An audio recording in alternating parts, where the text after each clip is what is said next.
Like to build a more cozy environment for our guest speaker today. So if you're in the last 5 rows, if you could please move forward, I would very much appreciate it. Thank you. How's your weekend, class? How's this week going? I know it's midterms week, probably stressed out. How are we doing? Can I get a thumbs up? Well, you can stop thinking about your midterms for the next couple hours. We have a great class planned for you guys, and I hope that you enjoy it. Here's Isis. Hi, guys. So we're going on our field trip this weekend to the farmer's market. If any of you want to come, it's going to be Sunday, 10:30 at the Ackerman Turnaround. You guys all know where that is. And we're going to take the big blue bus, so bring a quarter. We'll send you a reminder email. And your broom card. We'll send you a reminder email, but hopefully we'll see a lot of you out there. And here is Maddie.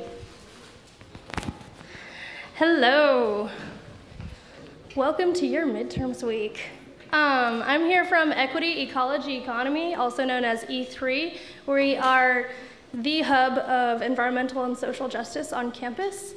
And we want to let you guys know that we endorse no on Prop 7 and 10. And those are both of the quote-unquote environmental propositions on the ballot this year.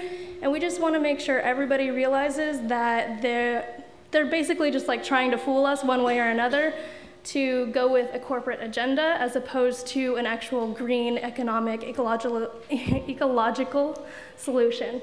And so we wanted to let you guys know that, since you're all here to get informed about such things. And we also want to invite you to do a dorm storm with us this Thursday, 7:30 p.m. We're going to be meeting at Sproul, and we're going to coalesce there and then disperse and inform all of the dorm dwellers about 7 and 10 so that they don't get fooled on the ballot. So if you want to do that, meet at Sproul, 7:30 p.m. on Thursday. Write it down. Question? Can you give a little more information on 7 and 10 than that? Oh. I just know what you're saying. I don't know. Do you have any more? Really quickly, 10 was put on the ballot by T. Boone Pickens. He's an oil and natural gas tycoon. As we found out a couple weeks ago, neither one of those things are sustainable because neither of them are renewable. There's actually only 60 years left of natural gas to be drilled, and we still have to drill for it, so that's not sustainable.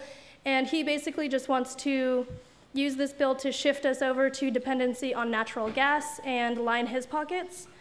You can read it in the Sierra Club, Union of Concerned Scientists, and a whole lot of other sustainability-focused organizations vote no on both of these. 7 is a lot trickier, in my opinion, because it proposes a lot of great things, like bringing deadlines for cutting down on emissions sooner than later. However, it has language that basically restricts entrepreneurial opportunities for people who want to start up solar and basically any kind of renewable energy company, because it requires that utility companies only buy from producers of renewable energy that produce 30 kilowatts or more per month, and that is a huge, huge amount of energy. And so that basically means that the people who have solar panels on their houses now will no longer be able to sell their excess energy back to the utility companies. It means that a lot of small operations that are selling their clean, renewable energy to the companies now will all of a sudden have pretty much no one to buy that power from them. So it's basically requiring that all of the producers be really large companies, and so all of a sudden you have to have a huge amount of money to even start one of these companies and be part of the green revolution, if you want to call it that. So it's kind of corporatizing and centralizing the renewable energy resources. Did that make sense, or did that just... You can read up on it if you... Yeah. If that wasn't very clear, which it may not have been, then I encourage you to check out what Union of Concerned Scientists and all the other people that I mentioned have to say. Huh? Yes, California League of Conservation Voters too. So we've researched these really intensively and had major debates on these in E3, and we promised we wouldn't give you any information that we thought wasn't in the best interests of our economy, ecology, and social equity. So, all right, thanks, and enjoy ESLP today.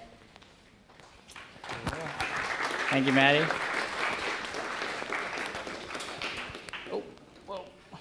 All right. Trying not to hurt myself up here. Before I introduce our next speaker, I was just curious if anyone did a little homework and the website I gave you, or if you guys looked up anything about Fran Pavley. Does anyone here know who Fran Pavley is?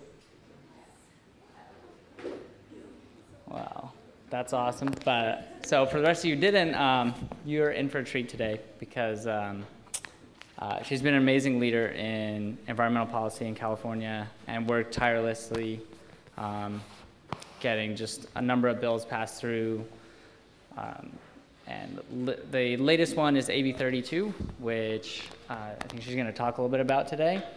And also there's the Pavley law, which you can also talk about a little bit. I'm not sure the number on that one, but I know it's landmark and a number of other states have adopted it. So it's a real treat for us to have her here today.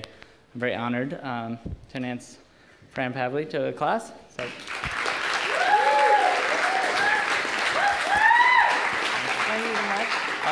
Yes.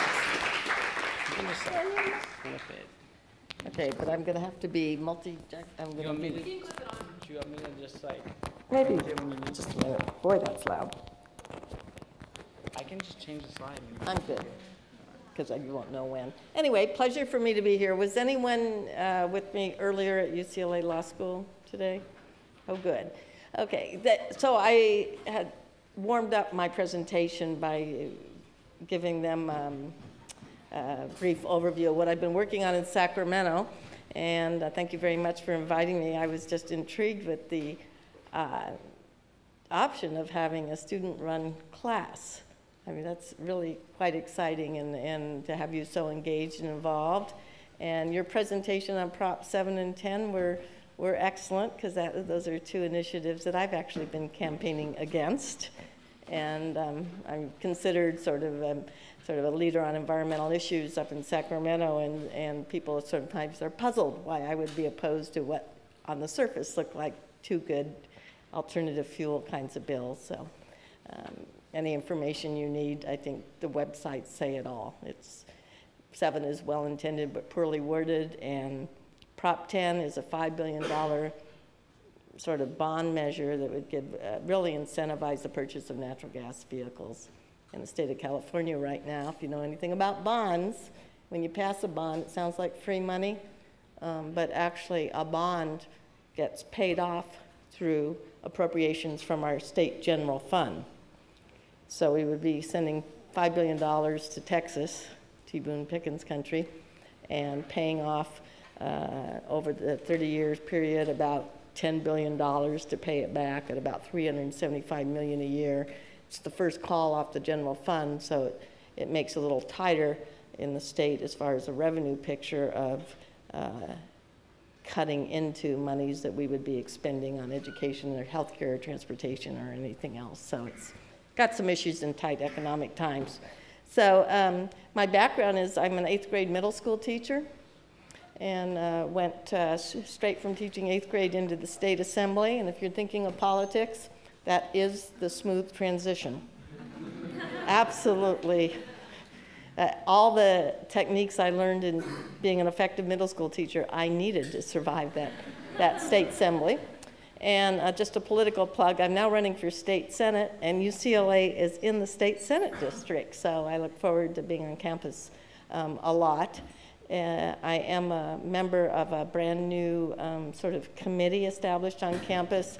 It's the Dan Emmett Center of Climate Change at the UCLA Law School. I'm a member of their new board, and I think you'll see increased attendance to climate change and sustainability, whether it's the Institute of Environment, classes like yours, or at the UCLA School of Law, hopefully in the engineering department or architectural department, across the curriculums, because you are involved with what I think is the most important issue probably of you'll face as your lifetime, is dealing with the most critical environmental crisis, and also realizing the economic opportunities and potential of transitioning from an economy based on fossil fuels to a new economy based on clean energy future. So exciting times for growing up. So you're going to have to solve all the problems that you're inheriting from the past several generations.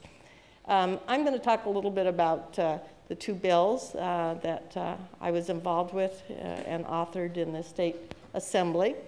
But before I do, I want to just go over real briefly what are the direct impacts to California on climate change.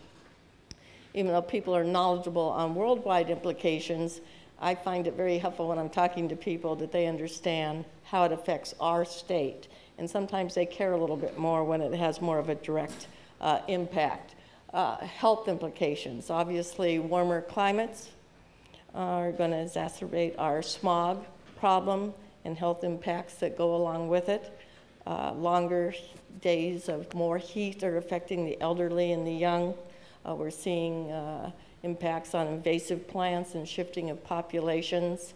We're seeing rising asthma rates linked to not just climate change, but air pollution, but they are linked together.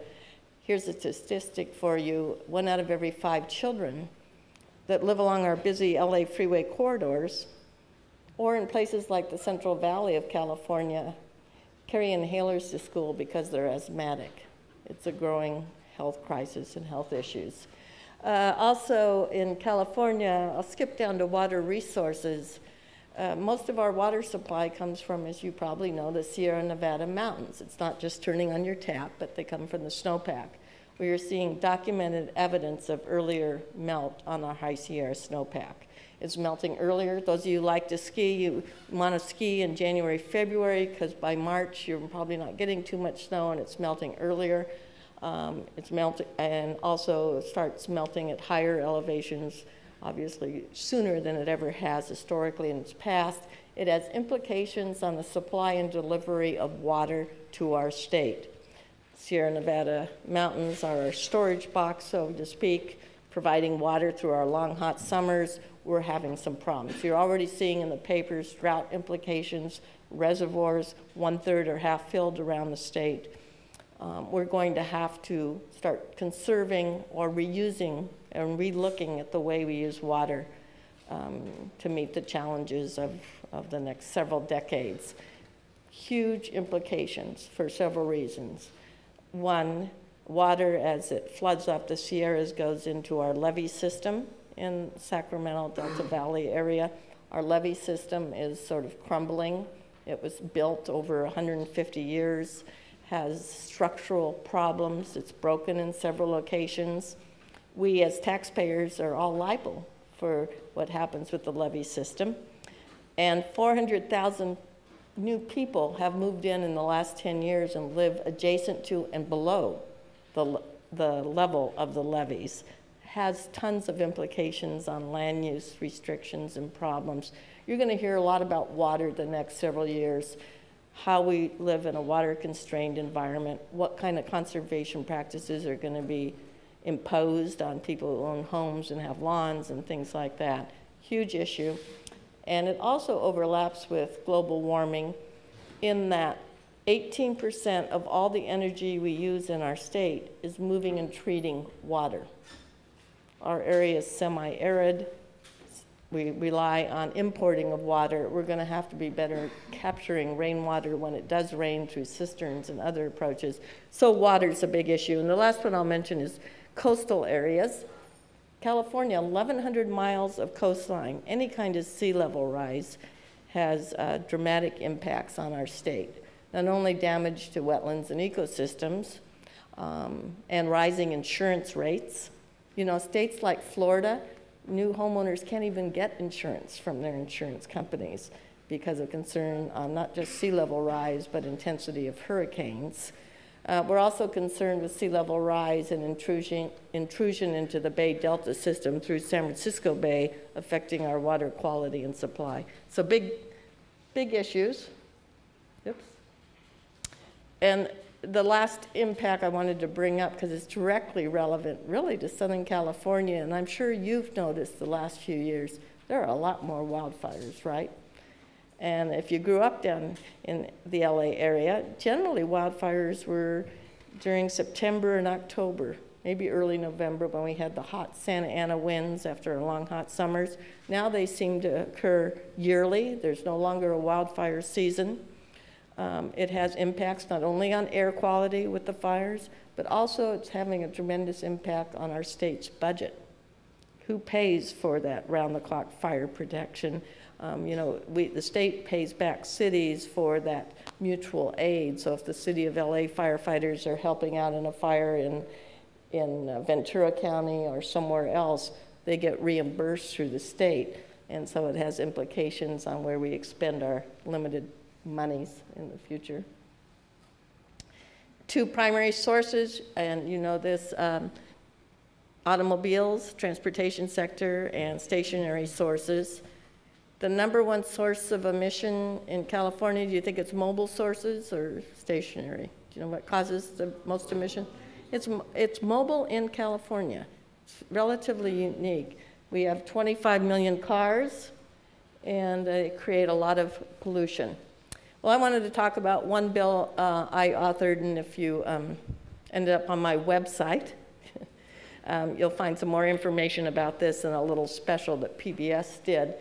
But this was a concept of legislation, and it was a good example to me on how a bill can become law in California and some of the obstacles along the way.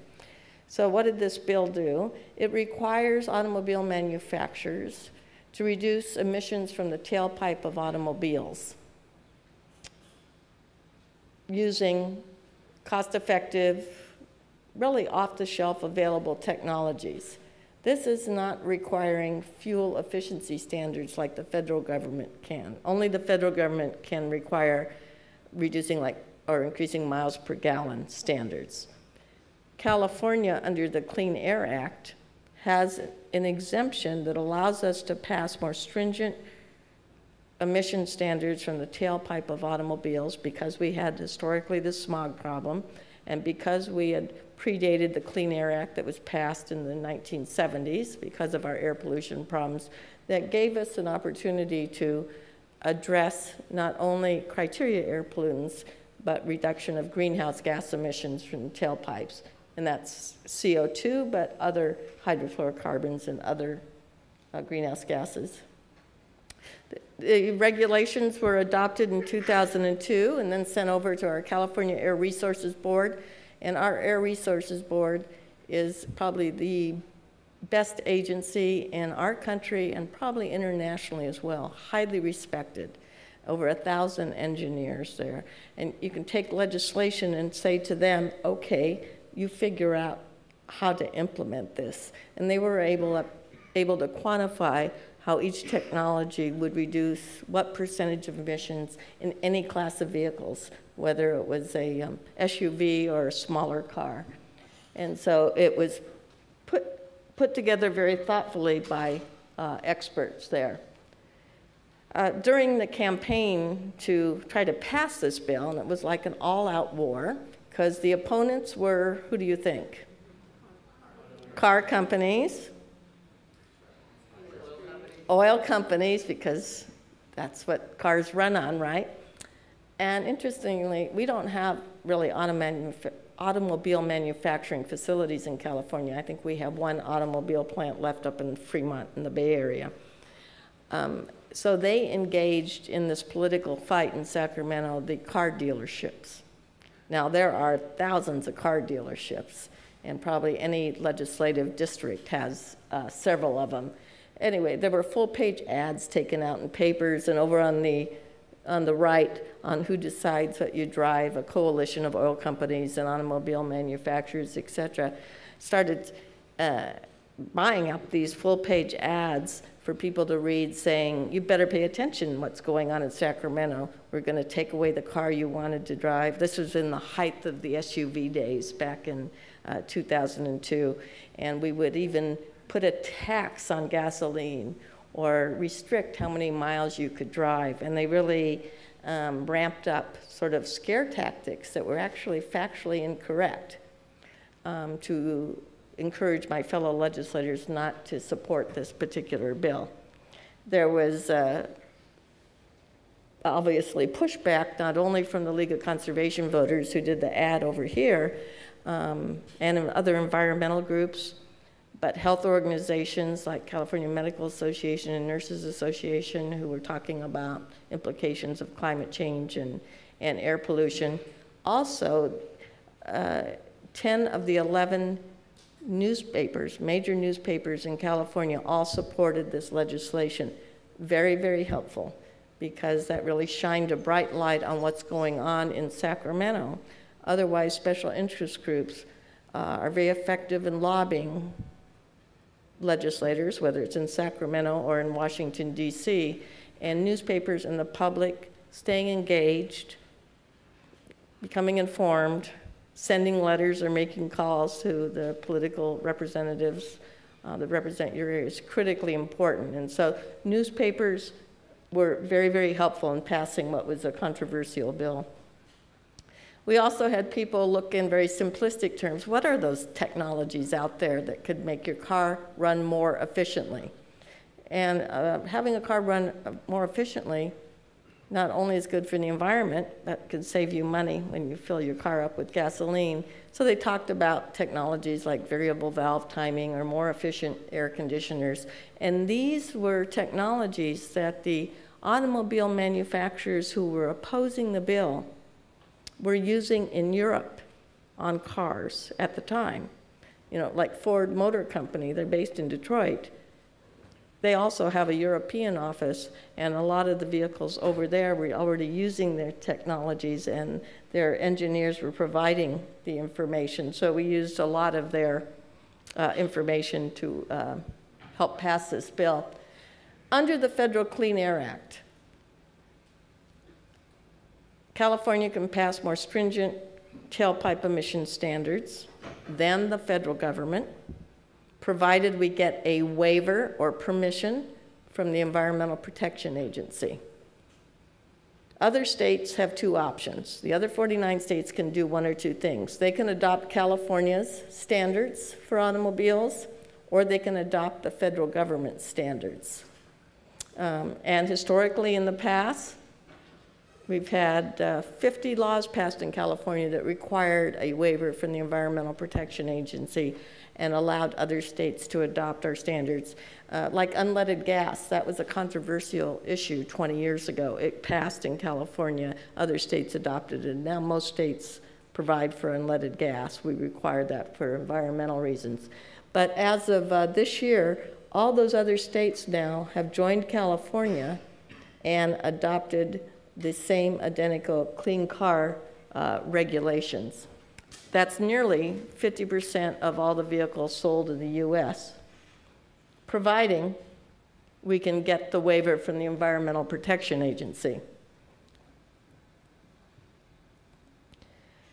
So the regulations were approved and adopted. It goes on to, we thought we were going to be able to implement it, but the automobile manufacturers filed lawsuits on several issues. One, they said, you know, only the federal government can do CAFE standards, fuel efficiency standards, or states don't have the right to even legislate in fuel efficiency. Well, we were not doing that. We were not setting miles per gallon standards, saying all cars have to get 30 miles per gallon or whatever the number is.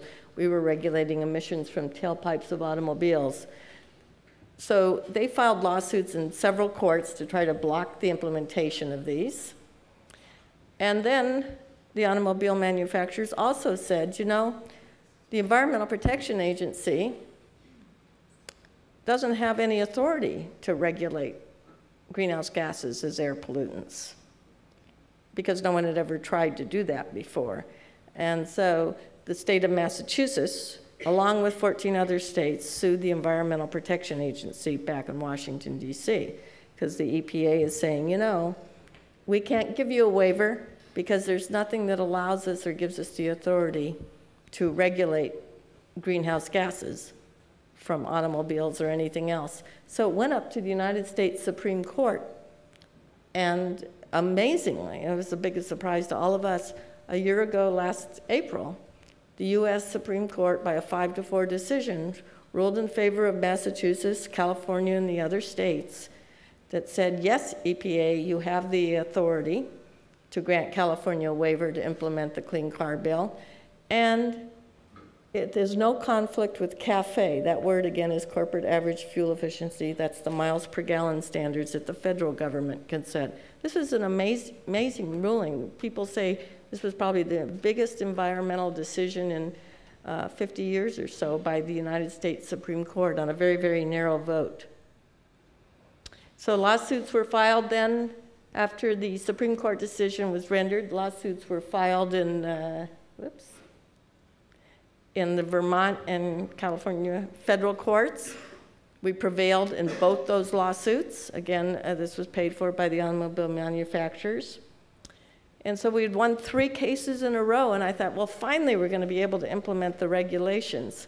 Then last December, I don't know if you remember this, President Bush had this elaborate signing of an energy bill.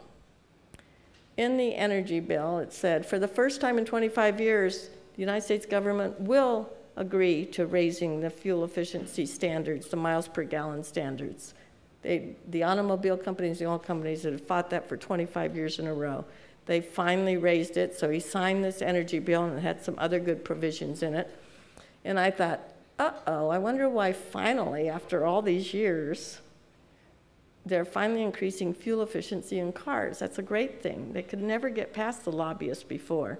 Well, at 6 p.m. that same day he signed the energy bill, he had the head of the Environmental Protection Agency, a guy named Stephen Johnson, announce that they will not be granting California's waiver.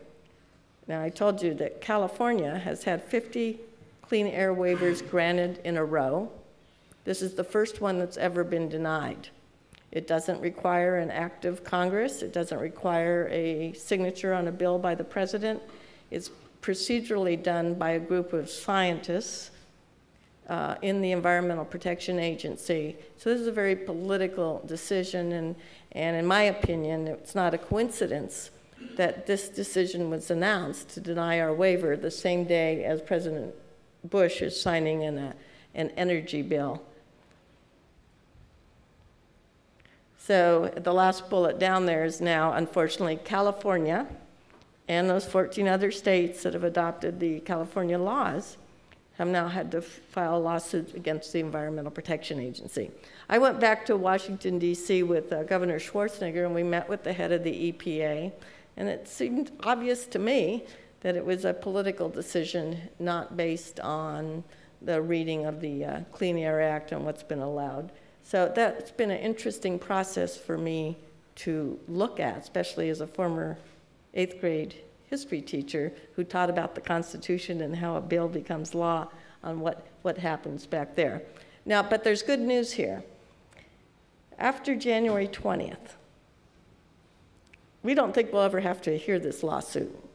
After January 20th, both presidents have said they would approve California. Both presidential candidates said that they would approve California's waiver. Obama's been the most outspoken about it, does not support preempting or stopping any states from passing more stringent tailpipe emission standards or taking away California's authority, and would push this clean car regulation. It's critically important as far as California doing its fair share of reducing greenhouse gas emissions. And my goal, and other people's goal at the end of the day, is to have Detroit and the American automobile manufacturers start producing these sort of cleaner cars of tomorrow. They may need some assistance retooling their assembly lines, and that they would sell them not only in the United States, but overseas, especially in countries that are very much engaged in reduction of greenhouse gases. Governor Schwarzenegger, who came into office actually after the Clean Car Bill was signed by his predecessor, Governor Davis, issued sort of a challenge in June of 2005, and actually, because he can capture the media like no one else can, having the movie star governor, Have you been up to Sacramento? Have you seen above the governor's office? It's like a marquee for a movie. It's got huge gold letters, Arnold Schwarzenegger. No other governor's done that. So anyway, it's entertaining. But he has used his bully pulpit to really bring this discussion to broader circles than would have just been discussing climate change. He has said repeatedly, especially to business interests, that this is not a choice between a healthy economy and a healthy environment and a sound economy, that we can have both here in California, and we can become the home of clean technologies, alternative fuels, and renewable energy. So he issued an executive order. So an executive order really doesn't have the force of law by statute. And so what I did is took part of his executive order and put it in a bill called Assembly Bill 32. And you'll see this in the newspapers. It's called the Global Warming Solutions Act. It puts a cap on emissions and rolls them back down to 1990 levels. That means about a 25 to 30% reduction of greenhouse gas emissions across mobile sources, transportation, as well as stationary sources. So it brings in the utility power plants and the oil refineries and things like that. Also, the first bullet up there, the first thing that's required under this is all significant emitters, not each house or anything, but significant emitters have to report how much emissions that they are emitting into the atmosphere. We have a mandatory reporting program. You can measure greenhouse gas emissions. We have now established a baseline, because you have to do that first. If you're requiring them to reduce their emissions, you better know what their emission level is to begin with. And so that's been done, and now the Air Resources Board is implementing this bill. If you're interested in the details of it, and it could put you to sleep, but the Air Resources Board, the California Air Resources Board, has a very good website that talks about the implementation of AB 32. It gives you the timeline. The ARB is sticking to the timeline very well, and their biggest thing they're working on this year is adopting what they call their scoping plan. What they're doing is quantifying how much emissions from each major emitter are going into the atmosphere, and how much they will have to reduce their emissions over that period of time to get to that reduction level. There's going to be major hearings going on before the end of this year with those final numbers. This is how our emissions break down in California by sectors. See, transportation is number one, automobiles. How do we get those reductions from transportation vehicles? Sort of a three-prong approach. Hopefully the Clean Car Law will be passed. We get the waiver from the EPA, but we have two other strategies as well. One is a low carbon fuel standard. That means promoting alternative fuels, fuels that emit less carbon, don't have as much intensity of carbon in their composition. And also you're going to hear more about smart growth strategies. And there was a bill passed last year that works on reducing vehicle miles traveled, either pedestrian-friendly communities or incentivizing local governments to put linked transportation and housing. But there's going to be a lot of attention paid to reduction of vehicle miles traveled. And if you've grown up in LA, you know that's going to be a big challenge. How do we get people out of their cars? And how can we create sort of, especially the newer communities, that use growth in a more intelligent way instead of just sprawl with everyone getting into their cars and relying on that. This is part of that AB 32 scoping plan. The key elements, halfway down, energy efficiency. This is the easiest thing to do, using energy more wisely. Probably many of you in your homes may have energy efficient appliances. California's really led the way on energy efficiency. For example, 25 years ago, when California passed some laws and requiring refrigerators to be more energy efficient, That was the #1 biggest energy hog in your home back then. And they required manufacturers to create more energy efficient refrigerators, and of course they all opposed it because they said it would make refrigerators cost a lot more. You know, people wouldn't want to buy them. Well, now refrigerators today actually cost less than they did 25 years ago, and they're cleaner and more energy efficient, and at the end of the day, homeowners save money on their utility bills. But there are many, many appliances that we have energy efficient standards in. This is something the federal government needs to engage in. They had been doing things on energy efficiency with the Energy Star Logo program, but I had read in a recent publication that the last 34 applications for requiring emissions reductions or any reductions in new appliances like your big screen TVs, the last 40-something applications have not even been acted on by the Department of Energy back in Washington, D.C. So it just hasn't been a priority, and most people want maximum energy efficiency because it saves you money. Even if you didn't care about the environment, you do care about saving money. And then I'll just go one more bullet, 33% reduction, the renewable portfolio standard. This is relevant to your discussion of Proposition 7. Right now, California, about 11% of all our energy comes from renewable sources. That's not enough, right?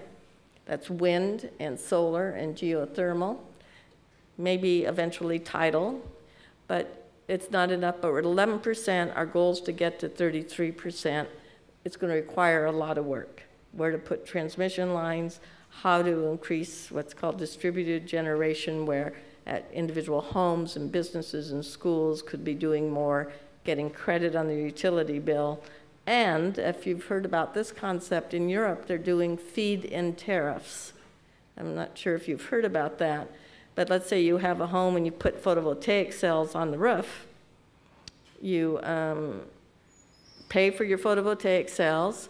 Any energy you produce, your meter spins backwards. It goes back into the grid of the utility company. Right now, that is permissible, but the utility company won't let you spin your meter backwards past zero. You can reduce your utility bill down to zero, but you can't sell it back, the excess, to the utility company and actually make money. Well, a feed-in tariff in Europe, they actually have their utility companies paying them back for the excess money they're able to send back into the grid. And that's actually a quite interesting incentive. Wouldn't it make, I could just see homes having tons of photovoltaics. You could have your own little business going, your own energy company, so to speak, where your excess energy goes back into the grid. You get a check from the utility companies at the end of the month. And then eventually, in the next few years, you'll have your plug-in hybrid that you can just plug in like you do your cell phone, but in an outlet in your garage, and you can create energy for your car to run on the next day, all by manufacturing it yourself. And you're right that Prop 7 doesn't really incentivize any of those kind of creative individual strategies. In the scoping plan, and you can look on the website if you're interested into it, it actually systematically tells you in each category how much reductions of greenhouse gas emissions. The number at the bottom, 169, we have to reduce 169 million metric tons of carbon dioxide or equivalent greenhouse gases in the next few years. And this is how we get there and what kind of programs and policies. There'll be more discussion of water. I mentioned that earlier, water efficiency and water supply. Conserving water. We put a cap on emissions, and we're also looking at trading opportunities, emission credits. If you have a cap on emissions and you exceed what you have to reduce in emissions, should you be able to then sell your extra credits to someone who can't? And it's a system called trading. It has to do with auctioning off revenues or offsets. The federal government will probably be implementing a cap and trade system. So the state of California is moving forward with trying to create the model for the federal government for them to use it. And so it's a big issue of controversy because your group of equity, ecology, and economy on equity, some of the environmental justice communities are concerned about trading and what that means. Will it mean more air pollution, not so much greenhouse gas emissions, but criteria air pollutants in communities of color, and so that they can expand power plants or oil refineries somewhere else or in their neighborhood. So it needs some work on it, but we've got to get this right because it will become the model. We're also looking at a concept, not on taxing carbon, but an idea of auctioning off allowances, and I'll try to see if I can explain that.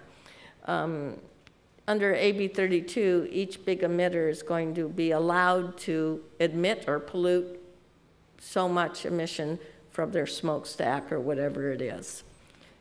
And either we, one, say, okay, you can do your whatever million metric tons a year you're allowed to do, the oil refineries, or what we do is say, you know, you can't pollute for free.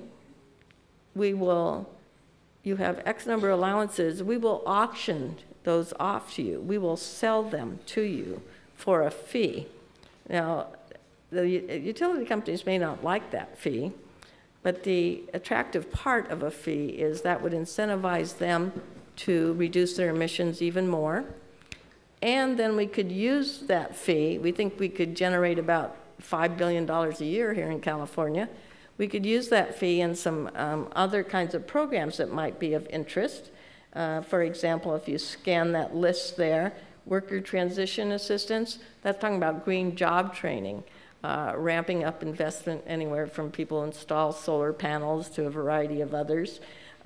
We can lower customer utility bills for lower income people because they're paying very high utility bills. If you're in an economically disadvantaged neighborhood, after your rent payment and food, number 3 as far as your expenses are utility bills.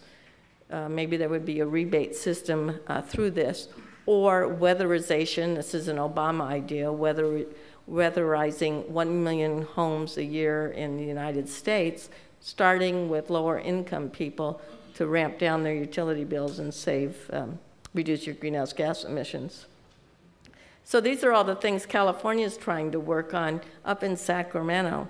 But the most exciting things, I think, are happening in cities like Santa Monica and some other cities.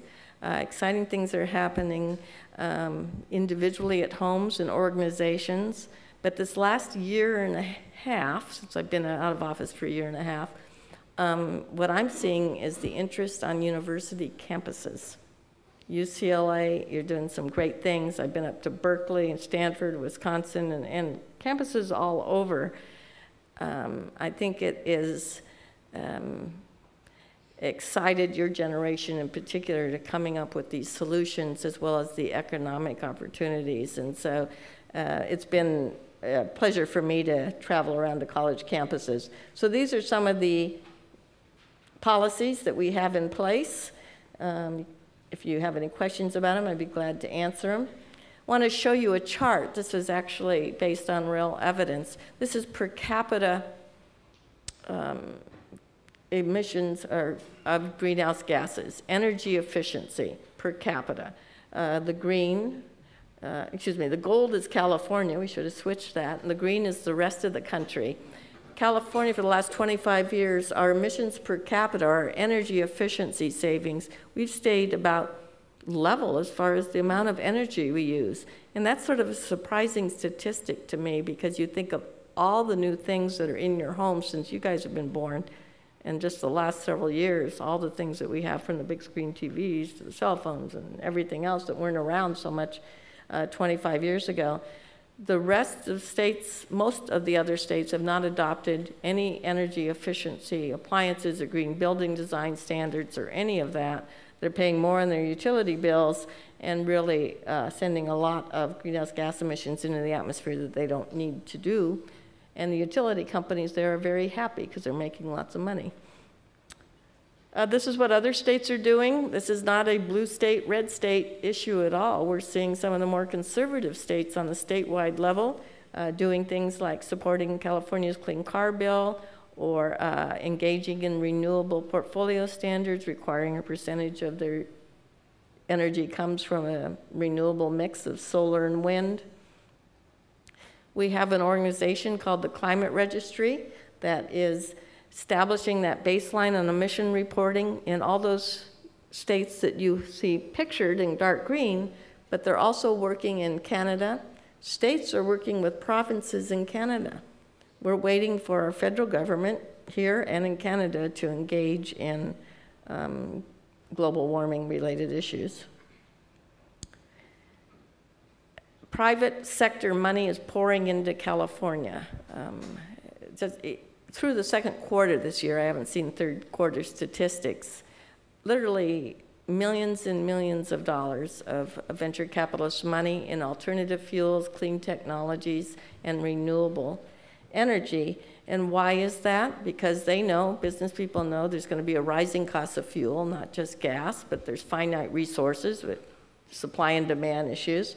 They see opportunities that we can export products to China and India.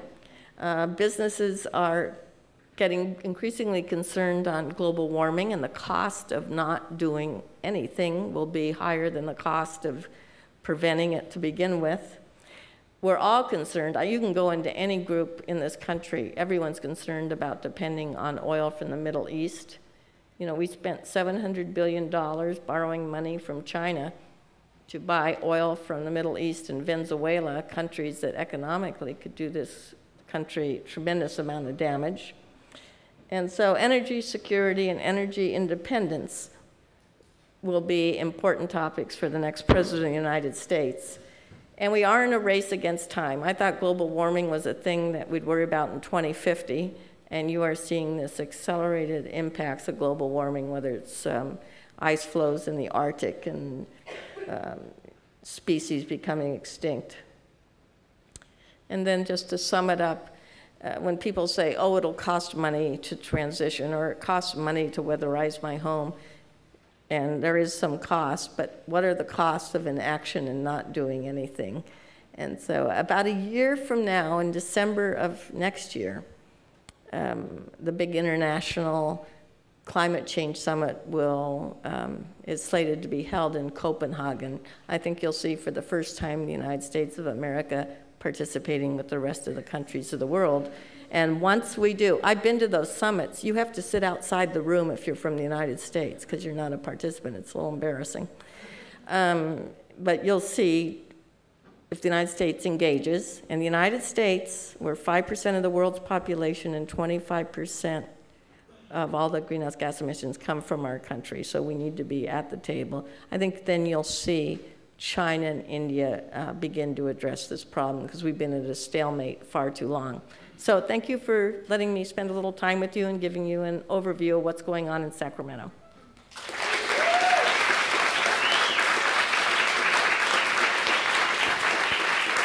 Questions?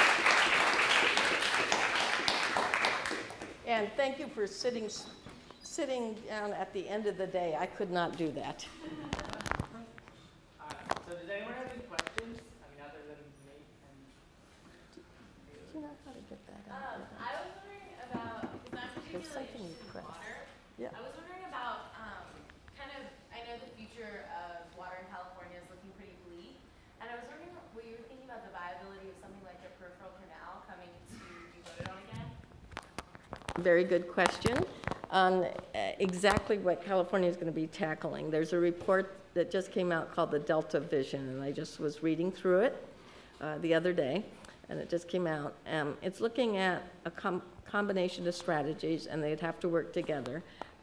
Restoration of the Delta is a tremendously important ecosystem and important to fish and everything else, and a dual conveyance system where a portion of the water for stability purposes would go through the Delta to restore the ecosystem, and then a portion of the water in what they call a dual conveyance system would come through the regular process. So it's not quite a peripheral canal, but it's sort of a combination of factors, because I think even the people who really want just the canal and take as much water as we can to come down here realize how important environmentally and economically the delta system is. And we also have that tremendously important issue of levees, which is all mixed into this. So water, if any of you are taking water kinds of courses or thinking of jobs eventually in that field, I think that's going to be critically important.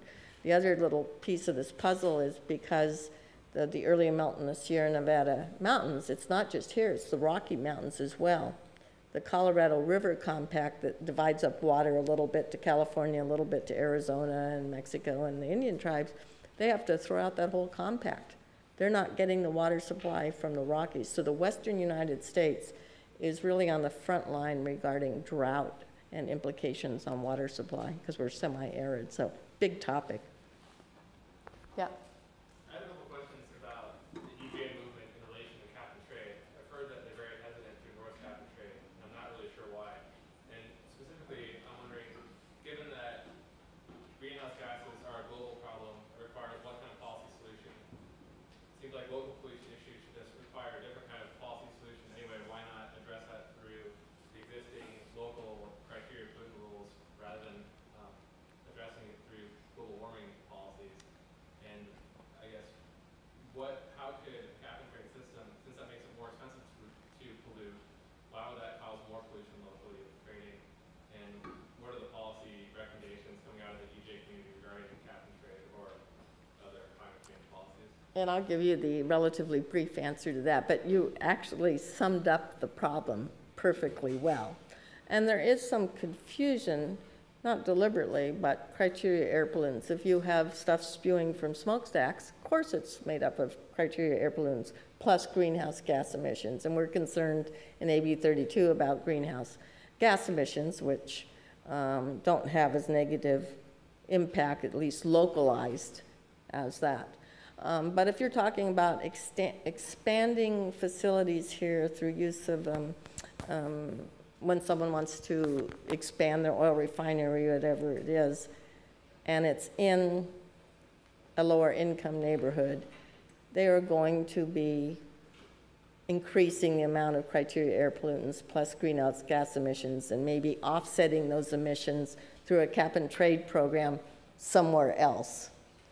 So it is mixed together, but the concerns are valid and real. I think the main issue that we have to address is we have to make sure that when we mandate a cap and we mandate emissions reductions, that we can quantify those emissions reductions. We make sure they're real, they're not gaming the system, because there have been programs 10 or 15 years ago where it didn't work and the utility companies were able to sort of game the system, so to speak. We have to make sure emissions reductions are permanent, not just one time. So if we put those safeguards in place, we are trying to create a win-win, reducing greenhouse gas emissions, but also reducing those criteria air pollutants that do indeed affect the local neighborhoods and things. But it's a difficult discussion to have, because I think it's historically lack of trust. And so they're supportive of a tax on carbon,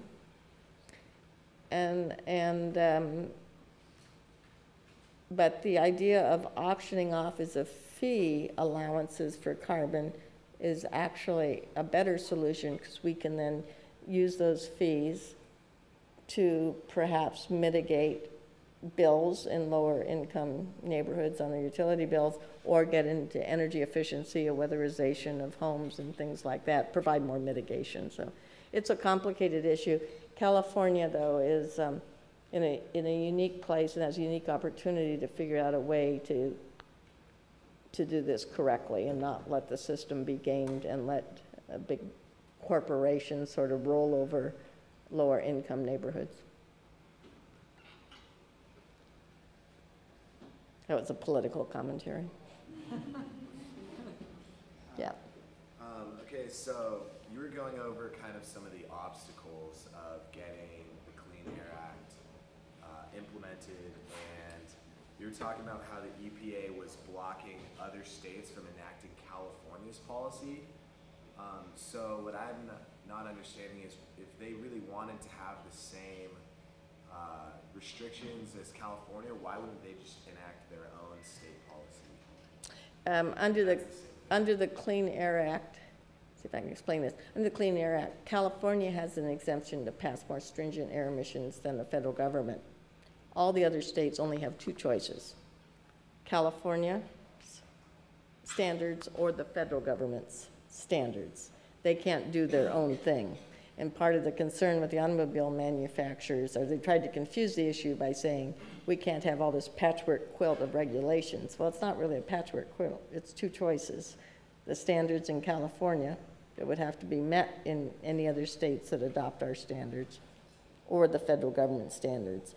And I can't believe that the automobile manufacturers are going to create two classes of vehicles, one that meet more efficient standards and one that, I mean, who wouldn't want to save a little money at the pump? And so, and it still would provide opportunities. So I think you're going to see the retooling and redoing of the automobile manufacturers in the United States, and hopefully it's not too late, because the economy is just killing them, and those are good middle class jobs. But they probably waited about 20 years too late to really change and provide more flexibility in the kinds of cars they sold, and they let Toyota and some other companies take the market. Anything else? Yes. I have a question regarding new effects of climate change that are being seen in the last few years. I'm not a geography major, but a friend of mine who graduated from UCLA as a geography major was just telling me about how there are now hurricanes or cyclones or whatever you want to call that storm hitting Mexico on the Pacific coast, and that according to everything she learned in geography before she graduated, that was impossible because of the way that the climate systems work on this planet. And so she was suggesting that that has implications for the western coast of, you know, like, since we're all on the same continent, like all of this continent, including the entire western coast of the United States. And I've heard people say that, you know, like when the tsunami hit in Southeast Asia, oh, it would be impossible for a tsunami to hit California because of, you know, the way that our, whatever, the geography Or is. ocean currents so or something. I'm just wondering, have you heard any interesting implications about No, but it would be interesting to get some top professors, you know, scientists and water policy and things to look at things. But we do see a pattern of more intensity of whatever the storm condition is. When it's a heat wave, it seems to last longer and higher evening temperatures. When it's a hurricane, we're seeing more of them, and the ones we see are higher intensity when it's a tsunami. So that seems to be a characteristic of climate change. But I was attending a lecture, what was it, last year, and it had to do with oceans and what could happen with melting of the Arctic and how it would change ocean currents, and then you get into all sorts of problems. So what I try not to do is worry about all that, because we would all go crazy, right? But figure it out, what we can do as an individual and collectively as a community to at least reduce our own carbon footprint, push our federal government, and hold all politicians' feet to the fire and doing the right thing. But it's a collective problem that we're all going to have to solve together, and we can't wait on Washington, or we can't wait on California, but weather impacts are going to be huge. All right, with that, are we finished? Do you have any more questions? We had a couple, we don't have any more questions. We have a couple, we had a couple questions for you guys, actually. And we thought we'd break into some small groups and then see what we could come up with, and then maybe Fran can help us out with some solutions. What do you? Or unless. Wait. What?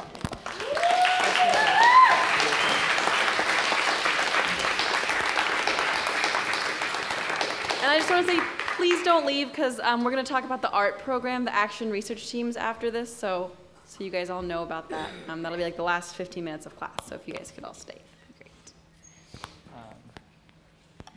Yeah. I was gonna, Fran, do you have to leave right now, or? I'm gonna leave in a few minutes. I'm gonna stay till 4:30. You can stay till 4:30? Oh, okay, good. Michael, did you want to ask yours first, or? Okay. So yeah, I was going to pose the question, you know, all these policies and regulations and it's kind of like fighting back and forth, you know, between, you know, whether enacting certain policies and regulations and lobbyists and all this, you know, it brings up the question of like how much government. So do we want to have like more government, or do we want to have less government? Obviously global warming's, you know, fact. I mean, we're not debating that, and we have to move forward. So my question is, and if you guys can just break up into groups of like basically around you, discuss, you know, what the role of government should be in that, and what the role of the people should be. So should the people be, maybe it's up to you as far as what you want to come up with.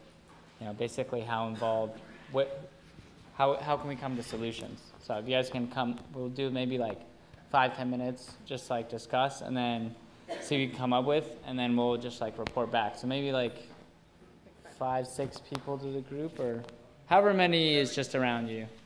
And I'm just curious to see what you guys think about all this.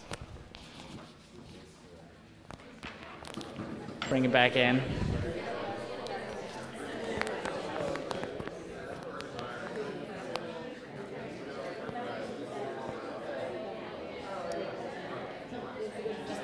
Give you about another minute, 30 seconds. Maybe we can do the next question like as a group. Okay, sure. All right, guys, just settle down, settle down. Silence. Awesome. So, can we hear from a few groups on ideas, thoughts that you came up with? Anybody like to share? All right, Heidi? We thought that in terms of combating climate change, if there was no government, then there would be no change because companies would continue and have no incentive to change. They'll all make more money. So we decided that you need more progressive government to combat climate change. All right, awesome. In the back? This is kind of like my personal opinion. I'm not a huge fan of like a lot of government involvement, but I think that the companies don't realize right now that the long-term benefit is going to outweigh the short-term benefits of not going green. So I think that the government in the short term needs to place those restrictions on the businesses, and then eventually when they see that it's going to turn out more beneficially, I think companies will automatically want to do that anyway. Because in terms of like if there was no government, there would be no change. I don't necessarily think that's true, but it might not be fast enough change that we need. So I think that the government should like, in short term, should put those restrictions on. Excellent, all right. I think we mentioned kind of a little bit of both, but it would be nice for the government, like in times of like crisis, which we kind of are facing. I mean, the government probably definitely will need to take a bigger role because if we're talking about infrastructural change, high investment intensive projects to make this thing happen from the ground up, to lay down the fundamentals. That may take a lot of a bigger government and more money, but it would be nice for them to actually think of an exit strategy and how they could create oversight committees to regulate to a certain degree, but not overly, not where we don't end up living in a huge government, kind of like what she said, where where your life is run by the government, you know, because I wouldn't want that personally either. All right. Danny? Yeah, I think the government should propose a tax because a lot of people aren't going to take the initiative on their own, and because they don't do that, then who else is going to do it but the government? All right. What about the people? Anybody has anything to say about us, you know, us consumers, or any responsibility there? Really both the people and the government. We both have a job to, as society, to tell the government we want,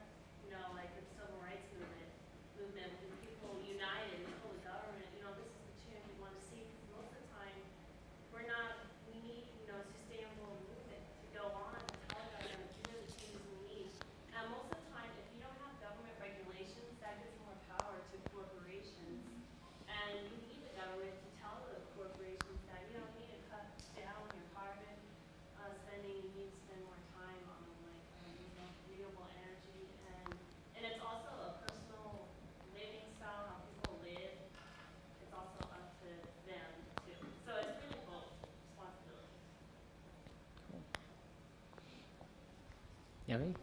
I think, like she said, we all agree that it should be both, you know, coming from both sides. Everyone is, I think, the conscious citizens, and then we kind of meet in the middle. It's hard, and we kind of meet in the middle, but I think from what we've seen, at least in the past couple of years, you know, government tends to succumb to corporations, and that's what's been happening. And so that imbalance needs to come into play. Okay. You had something to add? I just think it's weird because if you were to ask someone, like, do you like our government? Most of the time people would say no, but then if you ask them, well, should the government put more regulations on our businesses? Most people would say yes. So if you don't like the people or like the government in itself, then why would you want them to put more regulations on you? And I think it's kind of a difficult idea in terms of the environment because obviously it is better for us to have these regulations, but then who's to say when the government should stop controlling? Another question? Okay, I think we'll take one more and then we had another question. I was just going to say that when, in terms of like federal support on specific ideas, I think it should be very site specific and how the government is responding to issues. Like if you just make one regulation that does not have the same quantitative effect that it would in one place that would in the other, then I think there's a push to go into the smaller efforts that have shown significant, like, desire to change infrastructure or something. So there should just be more government support in smaller, like, site-specific locations and opportunities to change. Cool. If I can take off my facilitator hat and have my own opinion, because I get very opinionated about these things. I agree with a lot of what you guys are saying. I think there needs to be more collaboration, though, and more representation of the people, because in my opinion, I don't know, it seems like there's kind of like more what the people want and then more what a lot of the lobbyists and politicians want, and I just feel like it should be more synergistic. And I had one more question for Fran, because I know you have to leave. So like, given all this, that we obviously need some, you know, government assistance or intervention to accomplish these goals, and I feel like from what you're saying, there's a lot of like gridlock and gridiron. Like how, like what can we do? What can we do as students? You know, as undergrads or graduate students, like what can we do to help you, basically, to like kind of. So I think of course, your individual efforts on the campuses are wonderful. I'm seeing some really good movement on the UC campuses and here at UCLA, but working together collaboratively, creating those models of sustainability. Actually, you guys will be creating a whole new generation to look at the world differently than past generations. I think ideally on a federal level, with whoever the next president is going to be, I don't know if there's a communication network among university campuses, because what you're saying in this room is very different than if you were, I'll just pick a state, in Georgia. It's not the #1 issue on people's mind, sustainability and energy efficiency or whatever, and you have a way of communicating among your peer groups on college campuses, and I don't know if there's that kind of communication network that's possible, but it's been exciting to me to see this presidential campaign with university students engaged in the political process, because don't give up on government. It's all of us, and it's a combination. Everyone would like to have more individual involvement, and but maybe feeling how you could work collaboratively in this state, but across the other states would be very, very helpful. I go into other states all the time. California, we're not having the debate if there's global warming. We're not having the debate on whether it's a choice between the economy or the environment. We're sort of over that. That is the debate everywhere else. They think it's a choice, you know, trash the economy and then, you know, save polar bears. So you would have had to give 2 presentations prior to this one? Is that what you're saying? But I mean, I don't know if there's a forum for that communication, but I think maybe through blogs and All right, you guys, now you know what you need to work on, right? Yeah. So yeah, because you have to leave, and I'm sure you're very busy. Let's give everyone another round of applause and to Fran Pavley.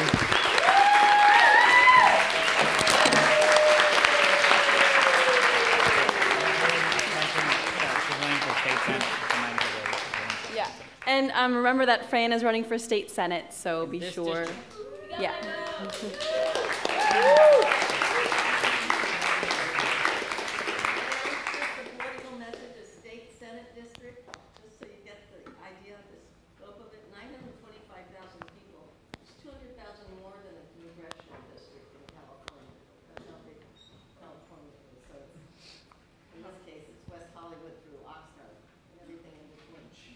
Wow. Wonderful. Okay, so I'll make this pretty brief so you guys can go pretty early today. So as you know, we've mentioned the art program, and some of you have been interested in it, and some of you don't really know what it is yet, so I just wanted to let you know more. So ESLP, the Education for Sustainable Living program, has 3 portions. The lecture series, which you're all sitting in right now, the film series run by Haley and Spencer, every other Tuesday, 7 to 9. And then the final part is the action research team. And that's where the first 2 are more for you to get empowered, get more knowledgeable, and then the action research is to actually make change. So we keep telling you, go out and go do something and find something that you're passionate about and do it. And a lot of you are like, well, I don't know what that is, and I don't know exactly how to do that. And this is a really good way for you to be able to do that. So what is action research as opposed to just normal research? Action research is a reflective process of progressive problem solving led by individuals working with others in teams to improve the way they address issues and solve problems. Rather than dealing with the theoretical, action research allows practitioners to address those concerns that are closest to them, ones over which they can exhibit some influence and make change.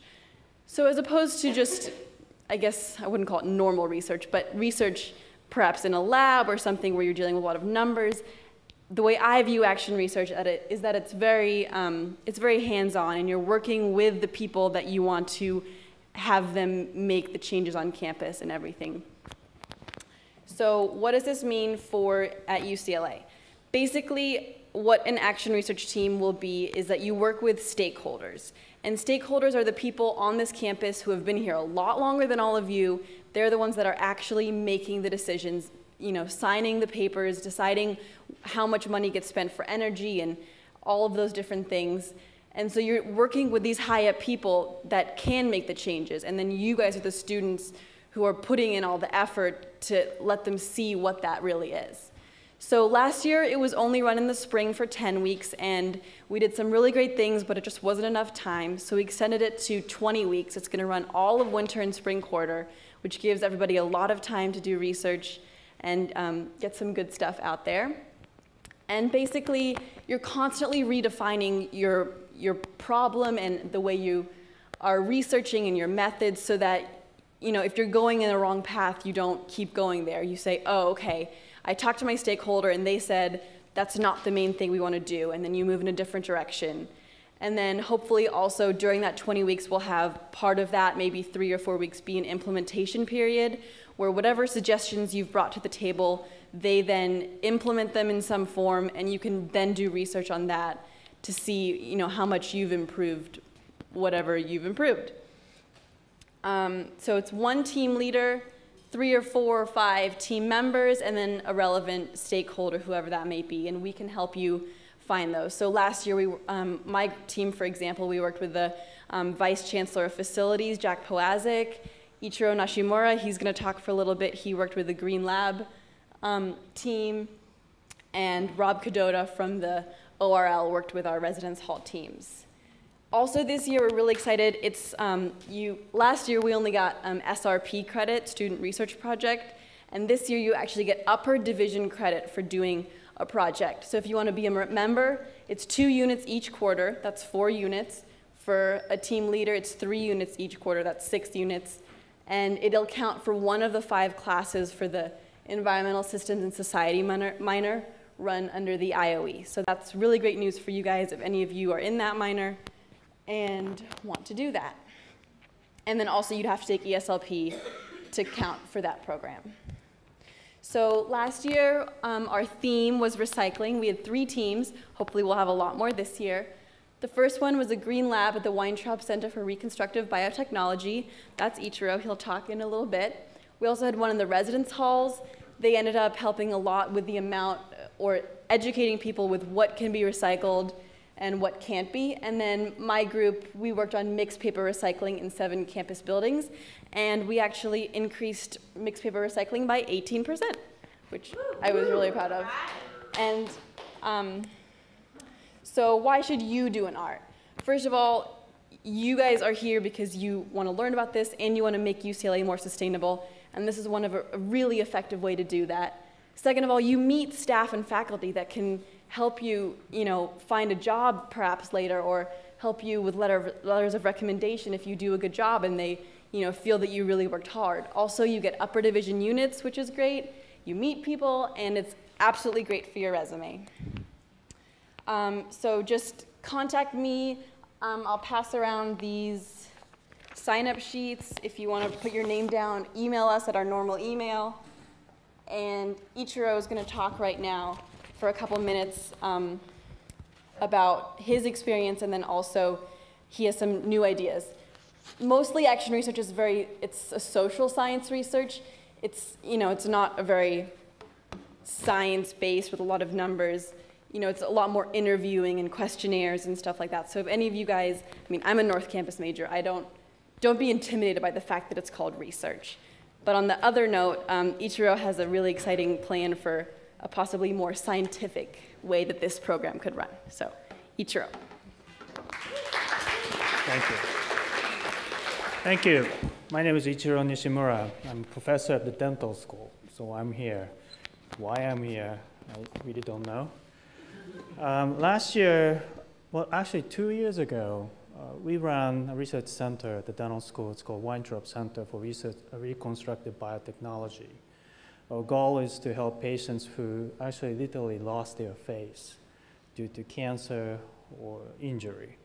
So we ran the biotechnology lab. It's about 5,000 square feet, brand new.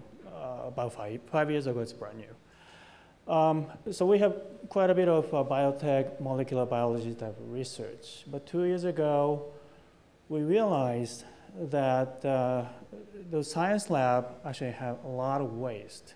Most of the plastics are disposable, but we don't dispose into recycle bin. We just don't have recycle system. We have a lot of freezers, -80, -20. These are actually not energy efficient freezers because the materials we store in, like DNAs or patient's specimen, we spend $1 million or a couple $1 million a year to collect those specimens. So they are stored in the freezer. A freezer is energy really inefficient systems. And the third, we actually do a lot of air traveling, attending conferences and stuff. We wanted to reduce that because one flight going to San Francisco, maybe driving 1,000 Civics back and forth. So we wanted to do those 3 areas, recycle and energy conservation and reducing the traveling. Last year, we wanted to do these, and so I knocked around a couple of doors. I thought UCLA already have some sort of ideas or protocol that we can adhere to. Turns out we're the only ones start doing that. So we are totally lost. And think global, but you have to act local. So I knocked the door, and students came up, and they have this ART program. And I was like, okay, that sounds good. So 2 teams actually came to us. Jeneline and Eddie came over. And they worked on the recycling scientific lab. Trust me, this is the first attempt ever at UCLA. And one attempt was done in Santa Barbara. So we've been communicating with Santa Barbara what to do with it, but they didn't have protocol yet. So actually, you guys created protocol and presented to us. The what involved was talking to Kirby, others to know the end of the recycle bin, to beginning of recycling, how to collect, and what is the process, and so on and so forth. And one problem in our lab is, as normal lab, we use a lot of bacteria, virus, such as AIDS virus and stuff as a research tool. It's a cool thing. What we do with those pipette tips that attach to AIDS virus, can we recycle this? The answer you guys came up was no, we can't. But other pipette tips that attach to water and stuff, that can be recycled. So you guys actually implemented a very cool recycling system to us. We are doing that. And interestingly, UCLA today came over and interviewed us and took a bunch of pictures, became a nice article. Now I've been getting phone calls from the world what to do with it. So, okay, I'm not here to tell you this. Now this year, well, we need to really quantify the effectiveness of this recycling program in the research lab so that other research labs can adhere to this. So I wanted to finish this quantification this year with your help. Second issue, to move on to the energy conservation, freezers. We use freezers to store DNA, virus, proteins, and so on and so forth for long-term purpose. Do we need to use freezers? That's the question I'd like to address this year. You know armadillo, the little animal? They survive in a really hot environment without water for a long time. Their DNA could be fried if you live there. Your DNA will be fried. But their DNA is actually coated with a special oligosaccharide. And they're stored in a really high temperature without any degradation. So idea is, okay, maybe we develop a new system to store our DNA samples, for example. We can just get rid of freezer. That's kind of wild idea. But I think we can start looking at those interesting ideas. So this year, I would like to entertain South Campus students, as well as North Campus students, to look into this new technology so that we don't have to have those freezers in the lab. And in fact, freezers are so iced up. Every time our postdoc had to find our DNA samples, you have to really literally crack the ice to find stuff. That's very inconvenient.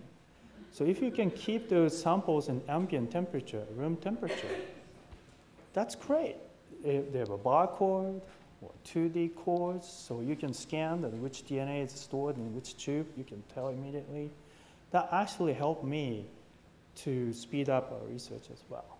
So these are ideas. You know, if cars creating a lot of emissions, why not don't use cars, right? So if our freezer is making so much noise and heat and energy drainage, why not just don't use it? We want to get rid of it. So that's a new idea. I'm not sure we could do that this year, but I want to start.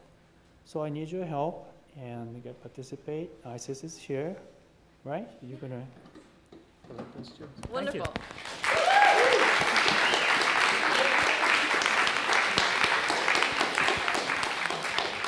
So also, as you guys know, TGIF passed, and we're going to try and funnel some of those funds in. This is a perfect application for them because that's student groups who are trying to make changes, and that's exactly what this is.